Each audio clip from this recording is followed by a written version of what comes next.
পুরুষের ভোটের চাইতে মহিলাদের ভোট কিন্তু বেশি, এটা জানেন কিনা? পুরুষের ভোটের চাইতে মহিলা ভোটার সংখ্যা বেশি।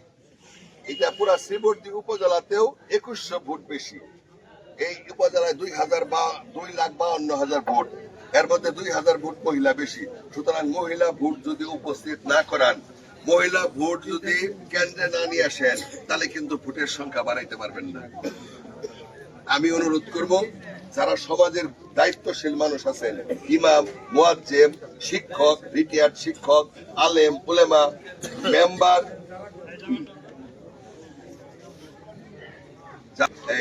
এই গুরুত্বপূর্ণ ব্যক্তি, দয়া করে যারা সমাজ সচেতন, রাজনৈতিক সচেতন, বর্তমান দেশের প্রেক্ষাপটটা কি, কে সরকার গঠন করব, যারা বুঝেন। সুতরাং আমি মনে করি যতবার এই এলাকায় যে সরকারি দল হয়েছে, ওই দলেরই কিন্তু এমপি এই শ্রীবর্দীতে হয়েছে না? যে দল সরকার গঠন করছে ওই দলই কিন্তু এমপি হয়েছে। এটা অতীত ইতিহাস থেকে আমরা লক্ষ্য করি। তো সুতরাং আমরা বিশ্বাস করি আগামী দিনে বিএনপি একমাত্র বড় দল, সরকার গঠন করার সক্ষমতা একমাত্র বিএনপিরই আছে।